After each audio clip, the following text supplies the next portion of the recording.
In this video, I'm breaking down 9 Asperger's symptoms in adults so that by the end of the video, you'll know exactly how to spot it. Coming up. Hey, welcome to the Asper World. My name is Dan. I have Asperger's syndrome, ADHD, OCD, and dyslexia. I make weekly videos on this type of content, so if you've just stumbled across this video by accident looking for information and you'd like to learn more, consider subscribing to learn more about this stuff every week. Also, make sure to hit that subscribe button bell because you won't know when I upload videos otherwise. Oh, and if you're watching over on Facebook, make sure to give this page a like and a follow to see daily videos from me. So in this video, I'm covering 9 traits of autism that you probably haven't really realized that are part of Asperger's syndrome when you have come into contact with somebody who displays these type of behaviors. Hey guys, what's good? Welcome back to another video. I love doing these type of videos. It's really fun. I haven't done one like this for a while and I'm super pumped to be here today. It's awesome. It's March. I'm getting ready for all kinds of stuff. I've got autism shows coming up. It's going to be awesome. Everything you need to know will be on the asperworld.com if you want to know more about those shows where I'm coming up to do talks and meet and greets and stuff like that. But anyway, on with this video. Before we get started, I just want to ask you a simple question. Are you watching this video on a mobile device like a tablet or like a cell phone or something? Or are you watching this on a computer? Please pop it in a comment down below because I read and respond to every single comment. So if you do that, we'll have a conversation and it'll be awesome. Here are the 9 Asperger's symptoms in adults. Here we go. Okay, so number 1, really important, is eye contact. Now, people on the autism spectrum have issues with eye contact, typically. Now, this goes for people with Asperger's syndrome, where they have a difficulty in creating eye contact and then maintaining that eye contact if they do create eye contact. This is almost like a personal space issue or a social convention issue that is never really taught to anybody, that you're supposed to look someone in the eyes a certain way or look someone in the eyes, period. You know, these are things that people on the autism spectrum find difficult, and it's not something that comes naturally. You know, nobody naturally wants to just stare into somebody's eyes. It's a learned behavior from a social construct. So people who have Asperger's syndrome actually find this super difficult to do. I myself have vast amounts of difficulty in looking people directly in the eyes and then maintaining that eye contact. One of the things is if I know someone really well, or if they're my family member, I can make eye contact with them, but I can't maintain it for a long period of time. It becomes very awkward. Almost like somebody's reaching inside my soul and touching my brain. It's like, oh, it's really weird. I can't really describe properly how that feels. I did a video all about eye contact actually, and I'll try and leave it in a link above here if I remember, which I should do. And then you guys can check that out on the card above. It's all about eye contact and autism specifically, but this is one of the main traits. One of the things that you probably notice first off the bat when somebody is talking to someone, if you are neurotypical and you're talking to somebody who is on the spectrum, then they are not making eye contact. You know, this is something very common between most people. But this isn't to say that every single person on the autism spectrum doesn't look people in the eyes. Actually, a lot of people do look people in the eyes and they are comfortable with that because they've been able to teach themselves this learnt behavior, which is absolutely fine. But it's just something that is quite apparent, and I'd say is a very common trait of Asperger's syndrome. Hey, if you are interested in having one-on-one personal coaching by me on your autism and ADHD, then all you need to do is go to the link in the description down below. If you're watching on Instagram, you can just comment the word coaching and I'll DM it to you automatically. Or you can just go to theasperworld.com/coaching and you can fill out the form and we can start working together. I got lots of requests like this, so I just wanted to put it in this video. Okay, guys. Okay, number 2 is a type of something called stimming. Now, stimming stands for self-stimulatory behavior, but typically in Asperger's syndrome, what we tend to see is people rocking backwards and forwards on the chair when they're trying to get into a movie, or when they're trying to get into reading research, or when they're focusing on a movie, or something like completely takes their focus. They start rocking with backwards and forwards, which is a self-stimulatory behavioral type of soothing type of behavior. And so stimming comes in many forms. But what's quite apparently common in Asperger's syndrome is the ability to rock, and this behavior could be seen actually with hand flapping as well. But hand flapping is a completely interesting subject, and I just did a video on that last week. But in terms of this one, I'm talking about just rocking backwards and forwards because it's one of those ones that are kind of like, it's so slight that if you just see it on its own, you don't really notice it. But when you see it combined with all the other ones, like the eye contact and the rest that I've got here in this list, then you'll be able to begin to build a picture in your head where you think, okay, well, this person may be on the autism spectrum because they're displaying these type of behaviors. And I do it myself. I rock backwards and forwards. I actually rock side to side when I'm kind of concentrating on conversations. And it's very difficult to not do that because I don't realize I'm actually doing it. One of the things about it is that it's not actively thought. You don't sit there actively thinking, okay, I'm going to rock backwards and forwards. It kind of just happens, especially when you get really into something very focused and hyper focused, which is another trait. But the rocking backwards and forwards, it has been seen by people like Bill Gates as well, who are suspected on the spectrum, and people like Nikola Tesla, who are also rumored to be on the spectrum. So it's very, very common in Aspergers syndrome, and I have personal experience with this. So check it out. Eye contact and rocking, very, very common, very, very easy to figure out if somebody could potentially be on the spectrum. Okay, so number 3 is obsessive interest. Now, this is a good one because I love talking about my obsessive interest, but people on the autism spectrum typically have an obsessive interest that they just go full pelt with and that they just get so indulged with. They love it. They'll get everything there is to know about it. One of my specific interests is Fight Club. I've got Fight Club t-shirts. I've got Fight Club the script signed by the cast. I've got the DVDs. I've got different variations of the DVDs. I've got the comic book series that came out for Fight Club 2. I've got everything think of. I know all the trivia about it and I love it. I think it's fantastic. And I could talk to you for hours about Fight Club. But that's me and my specific interest. I also have a bunch of different ones, but people on the autism spectrum tend to have specific interests. Sometimes they will jump from one specific interest to another specific interest, which can happen. But a lot of the time they will have one that really shines through. And that one for me, the one that really shines through for me all the time is alien conspiracies. Like I just told you, I spoke a lot about Fight Club. Nothing comes close to my alien conspiracies.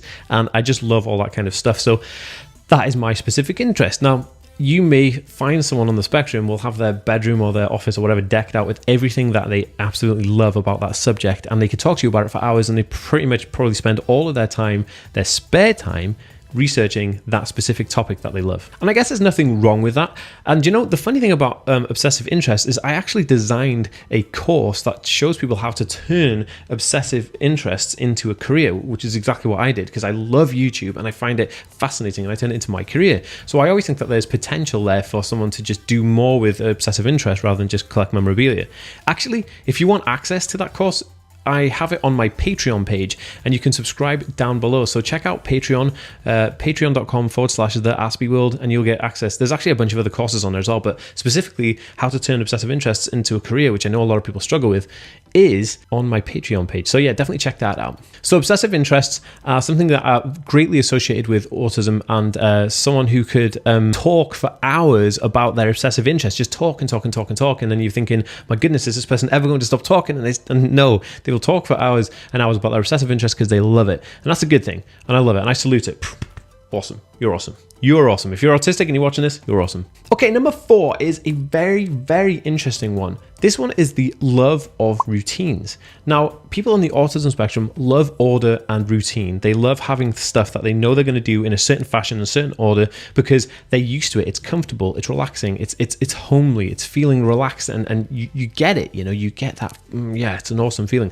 So people on the autism spectrum typically have a love for routines. They'll get up every day the same way.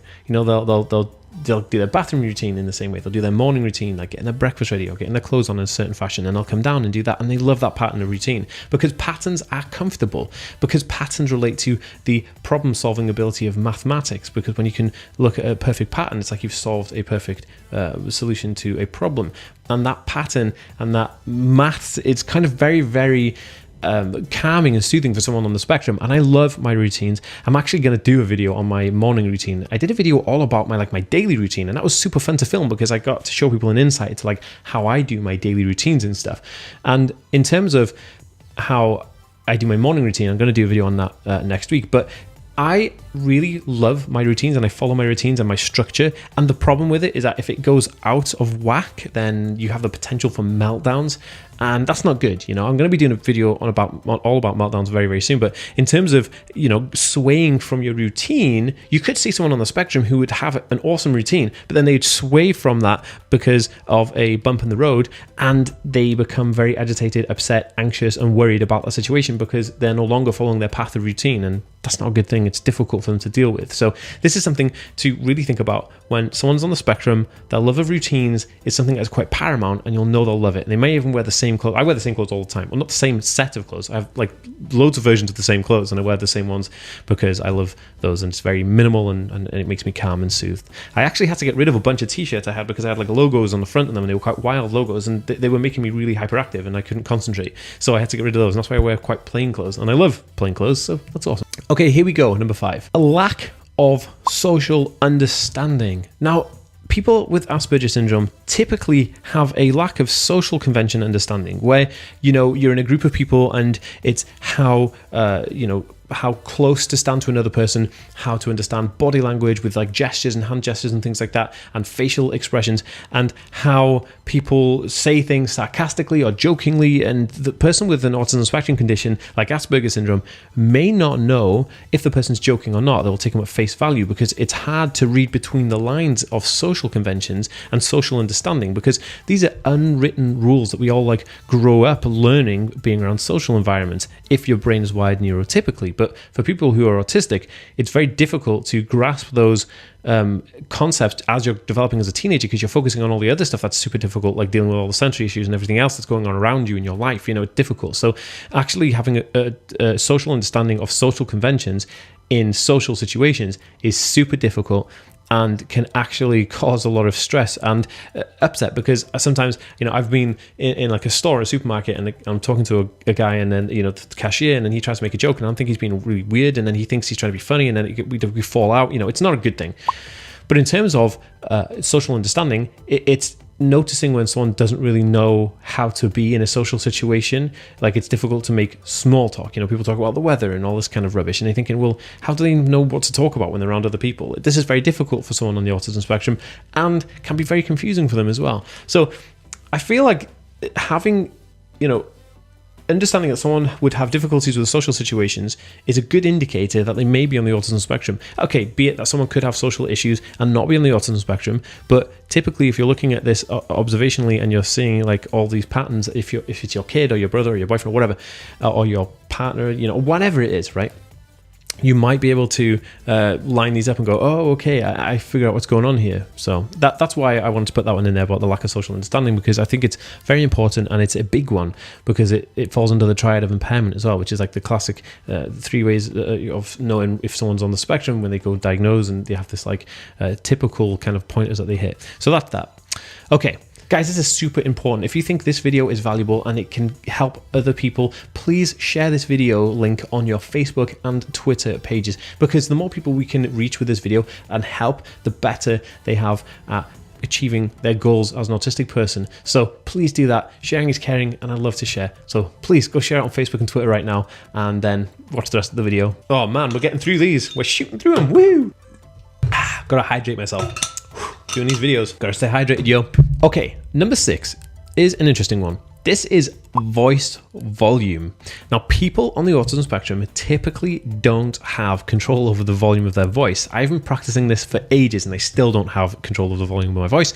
My girlfriend always says that I'm shouting. Whatever I do, she says I'm shouting. My parents used to call me the whirlwind, because I'd come in like 1,000 miles an hour because of my ADHD, and like, and from school, throw my bag down and like just, you know, start talking away about my subject really loud, and they'd be like, Dan, why are you so loud? I don't feel like I'm loud, but everybody else around me says I'm really, really loud. So having no control over your voice volume is an epic trait of Asperger syndrome. Like, typically this comes hand in hand, because everybody knows someone on the autism spectrum who has that issue of knowing if they're speaking loud or quiet, and I try my best, I really do. But still, you know, practice makes progress, and I'm still trying to make sure that I figure out my voice volume and make sure that I can do all of those things like talk, you know, typically, I guess.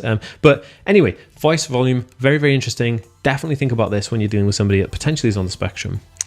Okay, number 7 is an interesting one, and I always have this issue, like I mentioned before in the other one for the social conventions one, right? This is not understanding jokes. People on the autism spectrum have a huge issue with understanding jokes, because typically they take the world at face value. So we're taking everything as it literally is. The literal sense of everything is how the world is presented to an autistic brain. So I have real issues with this. When people who I don't know are trying to make jokes about something, I'll take it very, very seriously. And so it kind of gets me into all kinds of situations where I'm like, oh goodness me, how did I not know this? Or how did I not figure this out? Or, and they say, oh, the person was joking. And I'm like, well, I didn't know that. And everyone's like, oh yeah, he's joking. So not understanding jokes, like sarcasm, is lost on me unless, and this is an exception, unless you're like my best friend or my girlfriend, and I know when you're joking about because we've done it a million times. But if I've if we're just hanging out in a group of people and someone's being sarcastic, I have no idea. Sometimes I don't even know if someone's angry or sad when they're talking to me. I'm like, or happy or whatever. I'm just like, what kind of tone is this in? It's really difficult to grasp that because people are so unpredictable, and that unpredictability is something that we cannot grasp on the autism spectrum. And like knowing someone's intentions, like just guessing someone's intentions, never going to happen.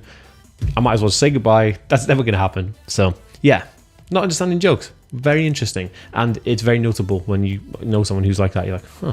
Okay, number 8. God, man, we're pacing through these. Okay, right. Number 8 is social anxiety, right? So people on the autism spectrum with Aspergers syndrome have social anxiety. They suffer from social anxiety. They have issues in social situations, mainly because of the fact that we just said that, social conventions, jokes, things like that, these are hard concepts to grasp for someone on the autism spectrum, and it can be very difficult for them to feel comfortable in that environment, in that situation at that time. So social anxiety is very much a byproduct of all the other kind of traits that are coming into play here in this condition. And so when you're thinking about it and someone who's like got most of those and that social anxiety, then you're thinking, oh my goodness, this is why.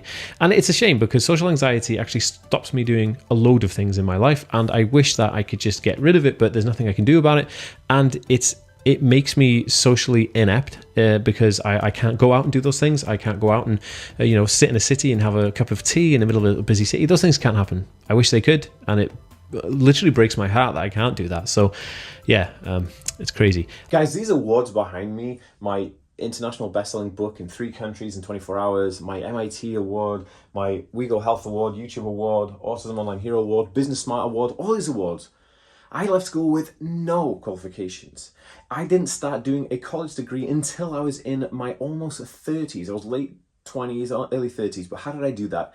I made sure that I built my confidence first. I grounded myself and knew exactly who I was. So if you want in on this, I have built a bulletproof training program which is completely perfect for you. It teaches you how to be your authentic self, how you can unmask, not lose friends, be authentically you, and really ace life, get that BDE energy as people call it. Now, if you want to build confidence as an autistic person, which ends up lowering anxiety, destroying worry, and making you confident so you can do anything that you want to put your mind to, it's called a How to Build a Bulletproof Brain for Autistic Adults in 7 days. Now, you can get it from the link down below, or you can go to www.bulletproofbrain.org/get, GET.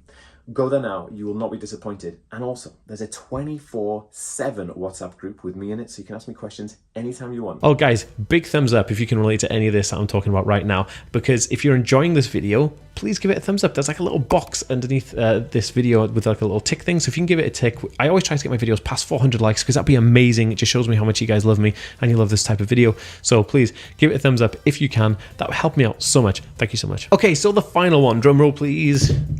That's a terrible drum roll. Okay, drum roll please.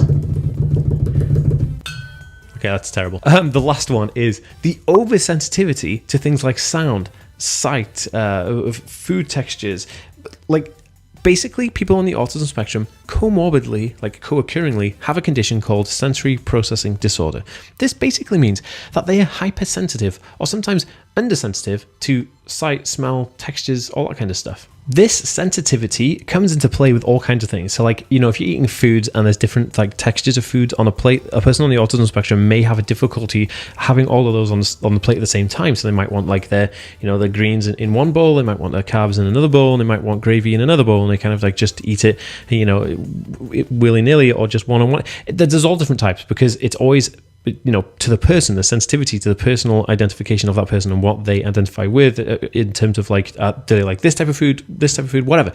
So in terms of that, food textures are a big one. For me, light and sounds are a big one as well, because like we're oversensitive to light, so we can see lights brighter and like they flicker and stuff like that. And so there are a bunch of different kind of like over and under sensitive traits that go with autism, because it always co-occurs with autism. It's pretty much everybody with autism has a sensory processing disorder, whether they, if it's a type of clothes that they wear, it could be just feeling like the seam on clothes like socks or like your t-shirts and stuff.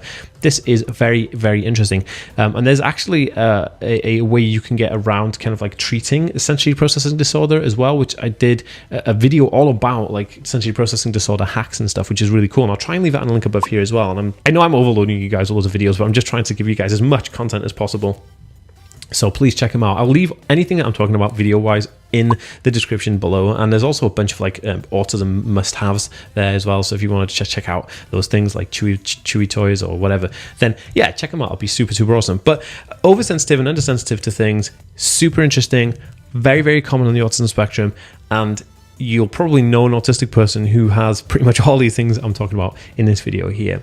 Guys, if you enjoyed this video, please remember to subscribe to this channel and also check out my next video here, and I'll see you next time, guys. Peace.